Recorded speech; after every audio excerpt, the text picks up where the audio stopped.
हाय दोस्तों, स्वागत है फिर से एक न्यू वीडियो में। देखिए बच्चे लोग मचान बनाए, कितना मस्त।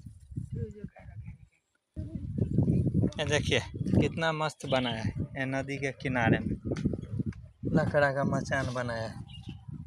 देखिए दिन में आराम से हवा में सो सकता है। इधर खेती से ठंडा ठंडा हवा आता है, जयनगर का हवा आता है।